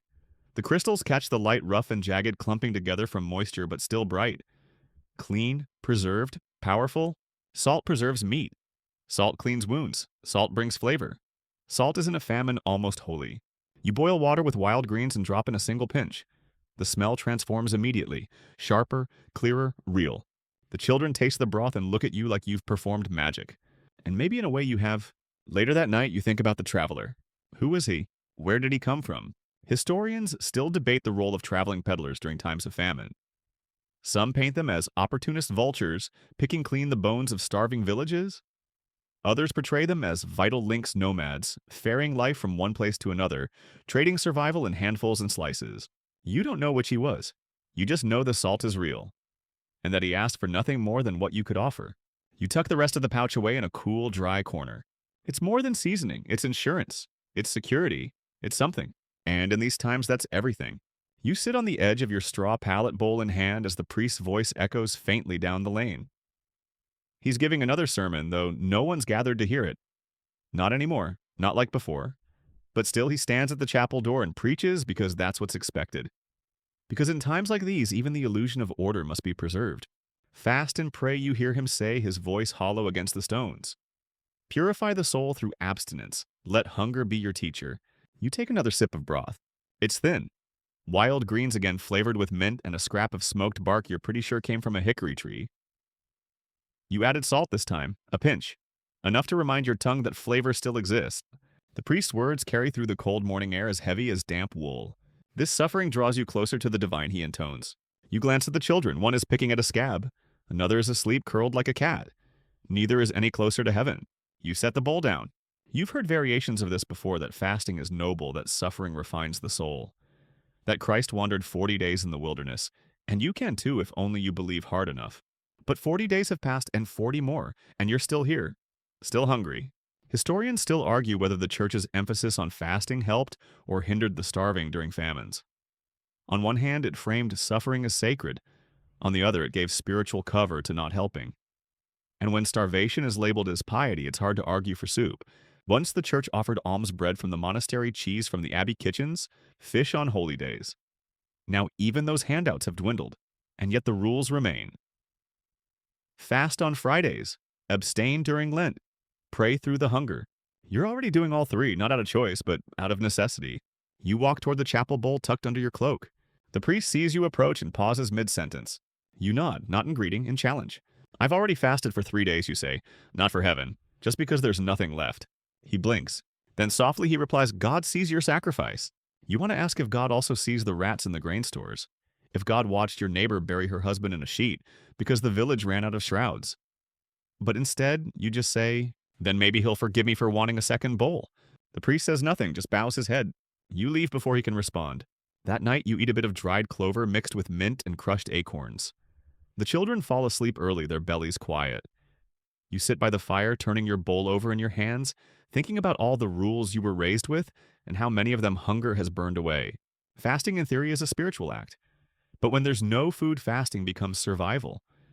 And when survival becomes holiness, it's hard to tell where faith ends and famine begins. You whisper a prayer, not because the priest told you to, not because the rules demand it, but because it's quiet and dark and you're still alive. And that somehow feels worthy of thanks. You crouch near the bakery after dark, watching the back window like it might blink. No light shines from within. No warm scent of crust or yeast wafts into the air. Just the faint smell of ash, old flour, and secrets. Rumor has it the baker is hiding something. Not a full sack of grain, no one's foolish enough to believe that, but perhaps a little stash. Enough to bake in secret. Enough to trade quietly with those who have something better than wilted weeds and leather straps. You aren't here to steal. You tell yourself that again, just to be sure. You're just watching and wondering. The bakery was once the heart of the village. You remember lining up early on market mornings, clutching your little pouch of coins while the air bloomed with warm bread and laughter. The baker used to whistle while he worked. He had a scar on his jaw and strong arms, and his wife sang as she kneaded dough. Now his shutters are always drawn and the door creaks shut at your approach. The last time you knocked, he opened it only wide enough to speak. Said he was out of flour. Said he was fasting like everyone else. Said his oven was cold. You didn't believe him then. You're not sure you believe him now. But belief and proof aren't the same. A shutter opens barely a finger's width. You duck instinctively behind a barrel heart thudding in your ears. A moment passes. Then the scent hits you warm. Yeasty, undeniable. Bread. You grip the barrel's edge. Historians still debate how often villagers hoarded grain during famines, especially those in positions of power or with access to storehouses. The official ledgers say everyone suffered equally, but memory is sharper than ink, and people remember who had enough to share and who chose not to. The shutter shuts again. You consider leaving, walking home, pretending you didn't smell anything. But instead you step from the shadows and knock. Once, firmly. No answer. You knock again. This time a pause, then the door creaks open an inch. His face is tired, thinner than you remember. His beard is scruffier, but his eyes are sharp. Alert. You hold up your hands. I don't want trouble. He studies you. I have something to trade, you say. Herbs, dried greens, salt, just a pinch. He says nothing for a long moment, then wait. The door closes. You don't know what will happen. You half expect him to return with a stick or the priest or nothing at all. Instead, he opens the door wider and steps aside. You enter. The inside of the bakery is dim but warm. The oven is lit. A small one at the back hidden behind a curtain. Not enough to serve the village, but enough to serve him. On the counter, a small round loaf, rough, cracked, but real. You place your bundle of dried herbs and salt on the table. He hands you the loaf. No words are exchanged. You leave quietly. At home, you slice the bread carefully, reverently. The children sit in silence, eyes wide. The crust crumbles under your knife. The inside is dense and a little underbaked, but who cares? You eat slowly, one bite at a time.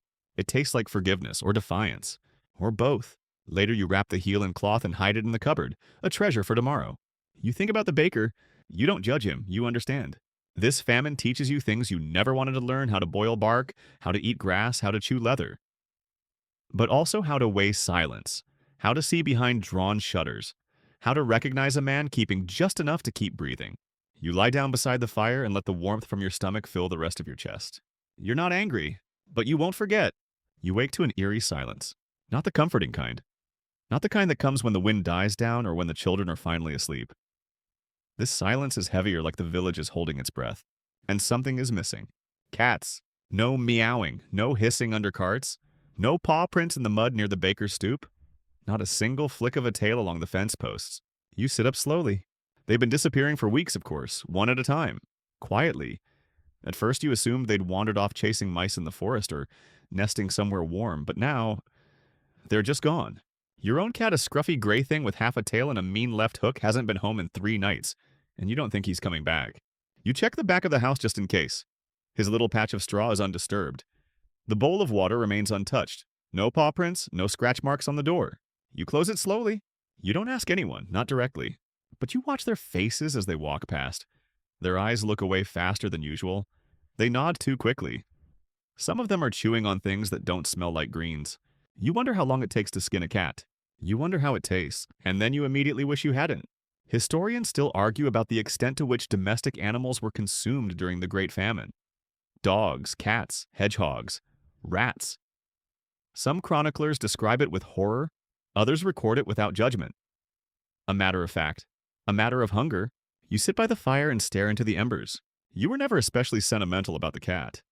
He scratched furniture, stole food once, dragged a toad into the house, and dropped it on your bed like a prize. But still, you boil a pot of soup that night. Nothing new. Just nettles and dried mint and a bit of stale beer. You stir it slowly, ears tuned for the sound of paws on the windowsill. Nothing. The children ask where he is. You say he's out hunting. It's technically true, probably. One of them says, I hope he finds something good to eat. You nod. You don't tell them that someone else might have been the hunter. Or that in a few more weeks, if nothing improves, you might be. Later, you step outside. The moon is full, or nearly. You walk past empty sheds, past the baker's door, past Marta's fence with its crooked gate. You pause at the village well. There crouched near the stones is a small shadow. A kitten. You move slowly, gently, it doesn't run. It's skin and bone with wide eyes and twitching ears. You hold out your hand. It sniffs your fingers. And stays. You carry it home in your cloak. The children wake to its quiet mewling and gather around like it's a miracle. Maybe it is. You warm milk over the fire just a little and let it lap from a spoon. It curls into a ball beside the hearth and falls asleep almost instantly. You know what people would say. That it's foolish to keep a mouth you don't have food for. That sentiment is a luxury now. That pets are either meat or memories. You don't care. Tonight the kitten stays. Tonight no one eats the cat. The bones simmer for hours. You keep the pot low just above a whisper of a flame, letting the heat seep into every crack and crevice of the brittle remnants. These bones are old, scrubbed clean by careful fingers and boiled once, twice, maybe more. There's no meat left, no fat, just the ghost of marrow and the faint hope of flavor. But you boil them anyway. You add vinegar, what little you have. It helps draw out the essence, or so the herbalist used to say. You add a handful of dried herbs, mostly for scent, and a pinch of salt. Then you wait. Bone broth, they call it. It used to be the stuff of tavern stews and apothecary cures. Rich, gelatinous, savory.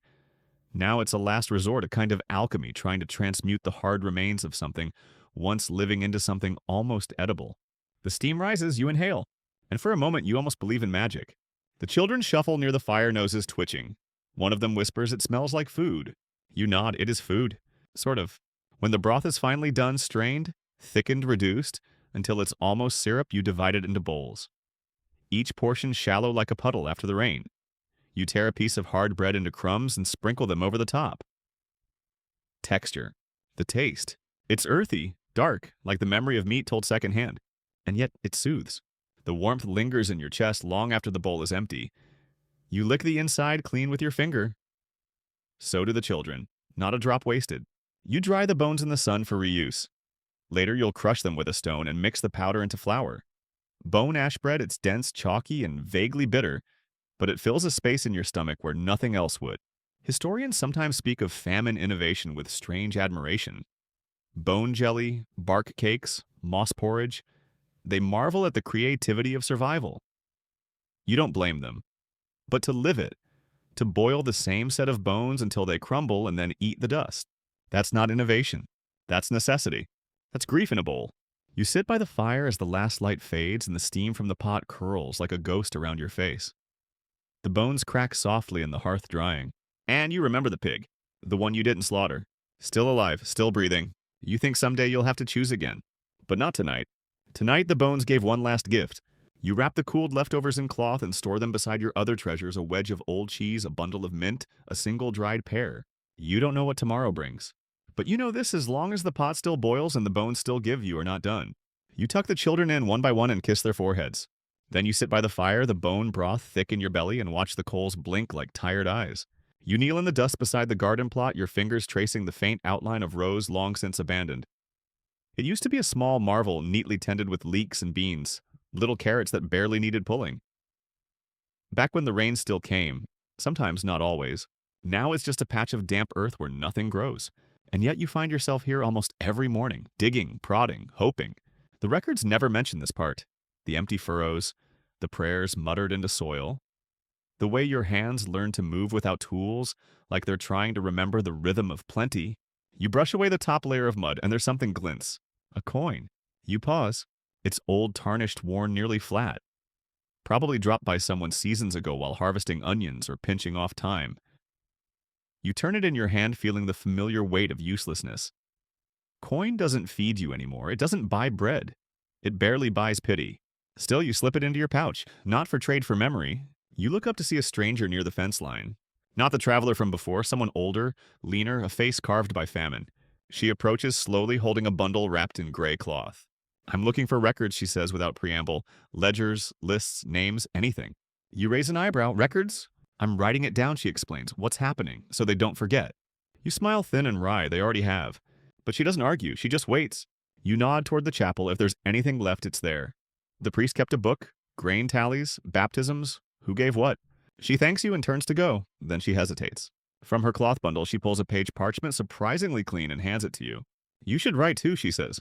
You stare at the page. It's blank. You haven't written anything in months. Not since your fingers grew too calloused, your thoughts too tangled, your days too filled with gathering and boiling and chewing and waiting. Still that night, after the children sleep, you sit by the fire and take out a bit of charcoal. And you begin. You don't write about kings or grain markets or why the rain never stops. You write, "Today I found a coin in the garden but no carrots. I fed my children soup made from bones that have no meat. I buried a friend 3 days ago, but we didn't say her name out loud. I boiled the same pot 3 times. I didn't cry today. That felt like a victory." You pause. Then you add, "Someone came asking about stories. I gave her directions. And a warning the pages can't hold the hunger." You fold the parchment and tuck it behind a rafter wrapped in cloth to keep the damp away. Maybe someday someone will find it, maybe not. Historians often miss the voices of people like you, too busy counting harvests and coronations. But here in the silence of your home, you make a record. Not of facts, of feeling. The fire burns low. You lie down beside the children and listen to their breathing. In the dark, you whisper the names of those you've lost, just once. No one hears, except maybe the page. The rain returns just before dawn, soft at first, like someone whispering apologies against your window. You wake to the sound, your dreams still clinging to the edges of your vision, full of roast meat and warm beds. Dreams that hurt more than they help. You sit up slowly. Your joints ache, your back twinges, but your eyes go immediately to the children. Still breathing, still here. That's enough to get you moving. You step outside into the mist. The village is wrapped in gray. The kind of gray that makes the world feel small and forgettable. You pull your cloak tighter around your shoulders and walk toward the common path. Your boots squish in the soft earth. The market square, if you can still call it that, is nearly deserted. One cart leans sideways near the chapel. A broken basket rests near the well, rain pooling inside it. No traders, no musicians, just puddles and silence. You make your way to the old herb woman's door. Her name is Aldrida, though most just call her Nettle. She's lived at the edge of the village longer than you've been alive. Some say she's a witch, others say she's just stubborn. Both things may be true. You knock gently. After a moment, the door creaks open and a pair of dark eyes narrow at you from beneath layers of shawls. "Rain's good for nettles," she says by way of greeting. You nod. "And for livers if you've got any left." She lets you in. Inside her hut smells like peat smoke and vinegar. Herbs hang in great sagging bunches from the rafters, mugwort, rosemary, wild garlic. A cat you don't recognize darts past your legs and disappears into a shadow. You trade 3 candles and a scrap of soap for a jar of preserved nettle root and a packet of something she only calls bitter powder. You don't ask, you never ask. She eyes you as she seals the pouch. "Fever's coming, watch for it." You nod. On your way home, the wind picks up. It cuts through your cloak like knives, but you keep walking. You pass Thomas, the miller's boy, struggling to haul a sack of wet grain up the path. You offer to help, and together you get it to his door. Inside your cottage, the fire is down to coals. You stir it gently, then toss on a few sticks. The children wake to the sound of crackling wood. You make a new broth with the bitter powder, a few dried greens, and a tiny sliver of root. It smells sharp, almost medicinal. You don't love the scent, but at this point, function trumps flavor. One child wrinkles their nose. "What's in it?" You grin. "Witch soup." They laugh. You all eat. Historians sometimes overlook the role of folk healers in times of crisis. Records praise monks and city physicians, but few mention the old women with jars of drying roots and eyes that see too much. Nettle has saved more lives than the priest, the reeve, and the grain merchant combined, and she asks only what you can spare. You sip your own bowl slowly. It's bitter, yes, but strangely warming. Your toes tingle. Your thoughts slow. Outside, the rain deepens. You take out the scrap of parchment again and add another line. "The witch gave me powder and a warning. I'll listen to both." That night, the cottage creaks with damp and wind. But your belly is warm, and for once, your dreams are quiet. And in the corner, the bitter powder waits for tomorrow. A cart arrives from the next village over. You hear it long before you see it, the soft clink of harness bells, the slow groan of wooden wheels on rutted mud. Everyone hears it. Doors open. Heads appear around corners. Even the dogs bark, well used to. Not many left now. The cart pulls into the village square like a ship drifting into port. 2 oxen, mud-caked and bone-thin, haul its weight. A man rides beside them, cloaked and hooded. Behind him, barrels, bundles, sacks tied with rope. It might as well be a parade. He doesn't speak right away. Just parks the cart near the chapel steps and waits. Then trade, not charity. Of course. People gather, you included. He pulls back the tarp. Grain? Not much. A sack the size of a small child already weeping dust from a corner seam. Some salted fish, beans, a basket of onions, two wheels of something that might be cheese or soap, or both. You step forward and offer waxed leaves and dried mint. He waves it off. Need cloth, he says, or copper, maybe leather. The crowd ripples with low murmurs. You don't have copper, but you do have your grandmother's boots, good leather handed down, patched more times than you can count. You hesitate. They're yours, part of you. But so is hunger. You untie the boots from your pack and raise them up. He eyes them, nods. You trade for a small handful of beans and 3 onions. It doesn't feel like much, but it's something. At home, you slice 1 onion thin and cook it into a porridge made of crushed bark and acorn flour. The children don't care that the texture is odd. They don't care that the taste is strong. They cheer because it's different. They say it smells like dinner. You think it smells like the past, like something from before the fields drowned. Historians sometimes struggle to account for inter-village trade during crises. How goods moved. How people bartered across boundaries when no coins changed hands. The official records show grain levies and tax relief. But the truth? The truth moved in carts like this one, quiet, cautious, and never free. You hear someone whisper, he's been to the coast. That's where the cheese came from. Another replies, or he raided a lord's cellar. You don't care. You just want him to come back. That night, you boil the beans in the same pot you've used all year. You add the rest of the onion and a sliver of dried beetroot someone gave you for luck. The smell fills the cottage like hope. Later, you dry the onion skins and save them in a jar. Maybe you'll use them to dye cloth if you ever have cloth again. You don't sleep easily. The idea of another cart, more food, more trade circles in your mind like birds over a field. You dream of wheels in the mud and boots you no longer own. And in the morning, you hold the last onion like a gift. Because it is.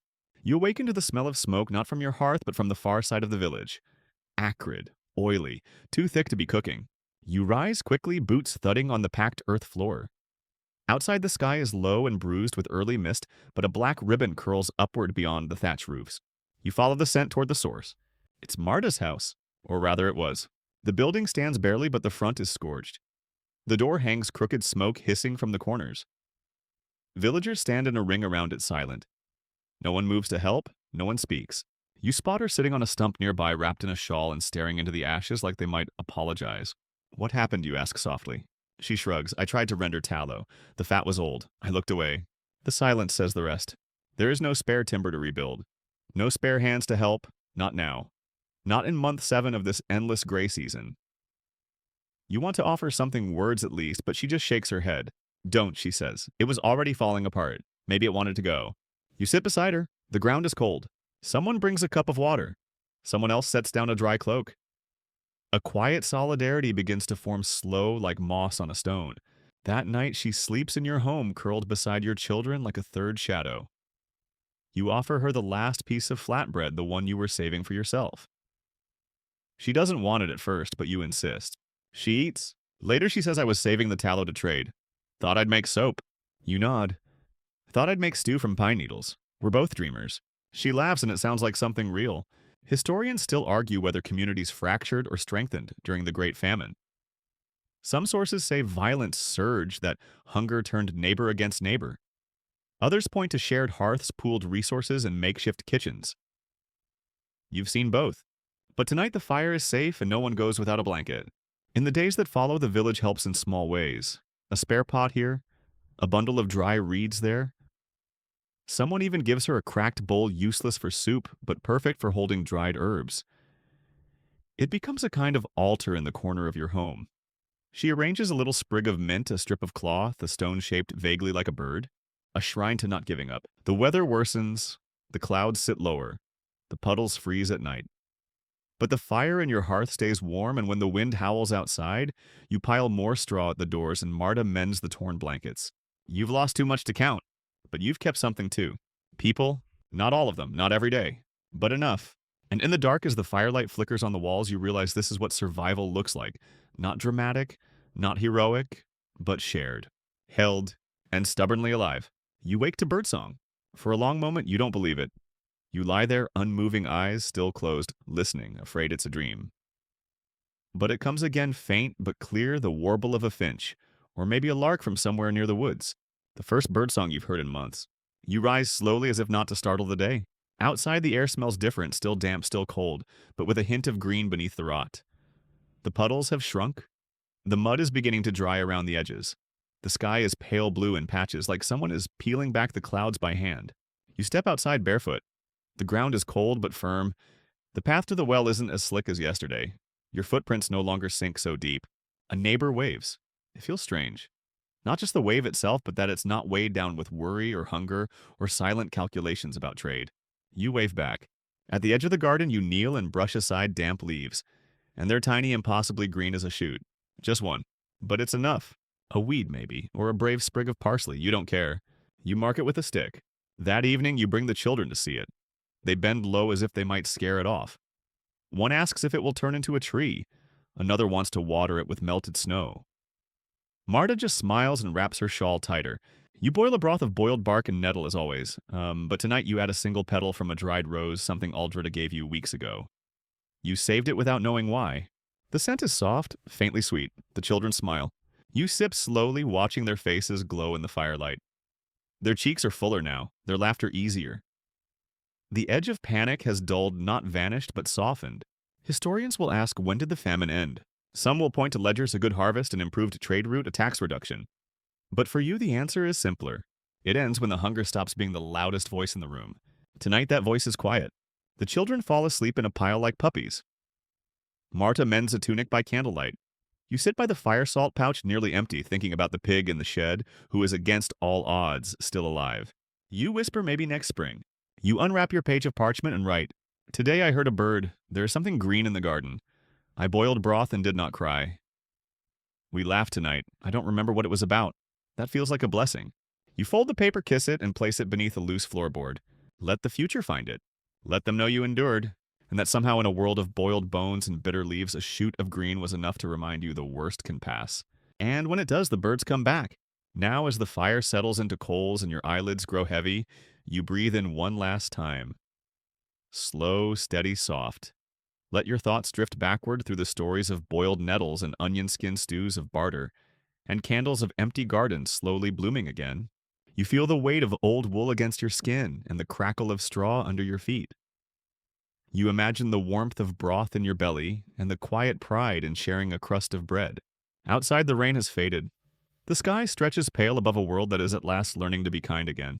And you quiet, watchful, stubborn have survived it. You've listened to silence. You've fed the dead. You've traded boots for beans and tears for laughter. You've counted shoots in the mud like prayers and saved petals like secrets. You've kept the bones and boiled them until they gave something back. Now you can rest. The famine doesn't chase you tonight. Let your breath settle like ash in a hearth. Let your thoughts fade like smoke into the rafters. Let your heart beat slow to the rhythm of sleep. The worst is behind you. The birds will sing again. And tomorrow, if you rise before the sun, you may just catch the first crocus lifting its head above the thawing earth. You made it. Sleep now. You've earned it.